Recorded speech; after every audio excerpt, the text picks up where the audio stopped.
बिस्मिल्लाहिर्रहमानिर्रहीम। अस्सलाम वालेकुम वरहमतुल्लाह। नाज़रीन, कैसे हैं आप? ठीक हैं? आज हम बात करेंगे आपसे हमारे निज़ाम तलीम पे।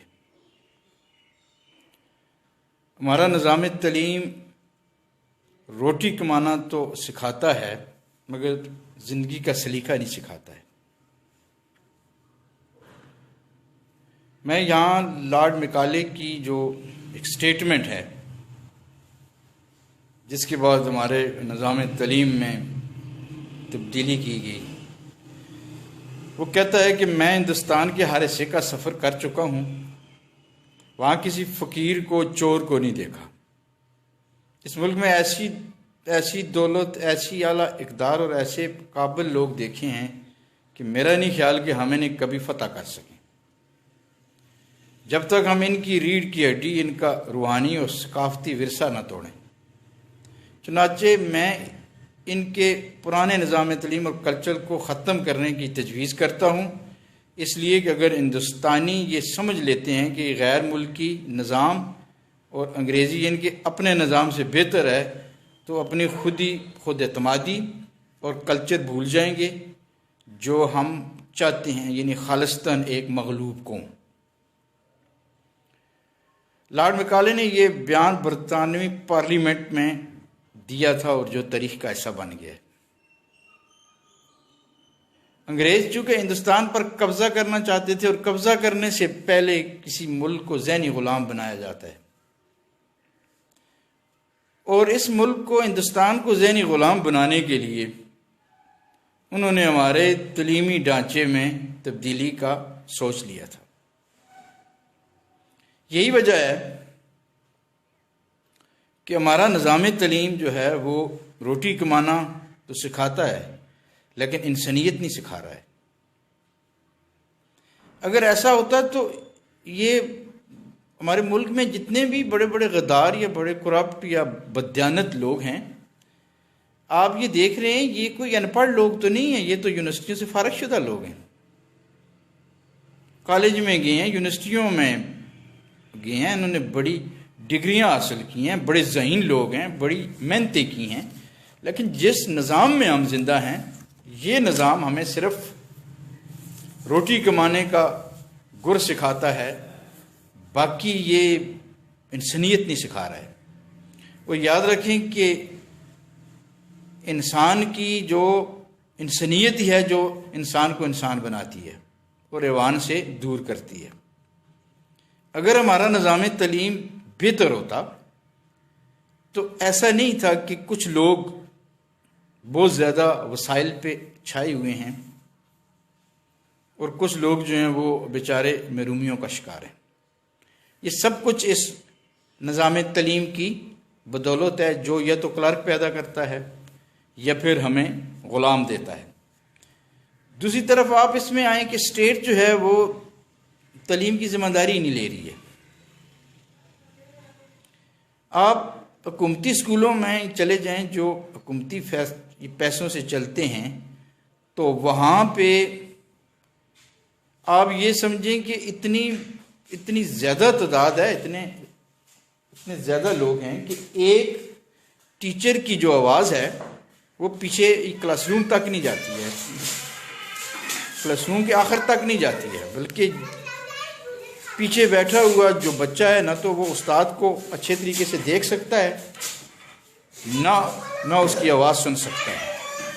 इतनी ज़्यादा तादाद बैठी हुई है, और ये जानबूझ के ये चीज़ें हैं, ये नहीं है कि इनको पता नहीं है। चूँकि लोगों को ग़ुलाम बनाना है अब भी, तो इसलिए इनके किसी भी हुकूमत के मंशूर में या मिशन में तालीम रही नहीं है।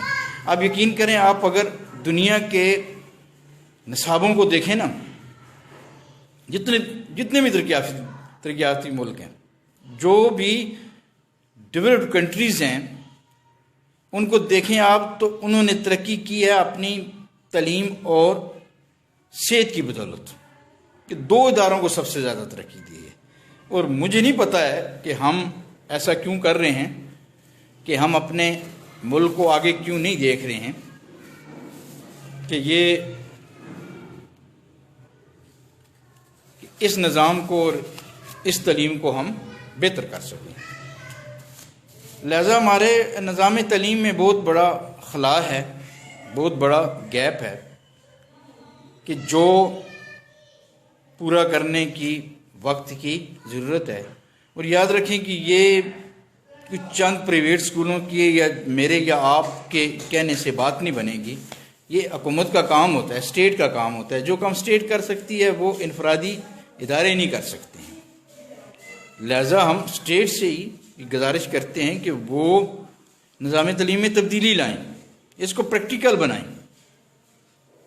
आजकल ये जो हम कर रहे हैं इससे कोई फ़ायदा नहीं। हम एक बेरोज़गारों की खेप पैदा कर रहे हैं।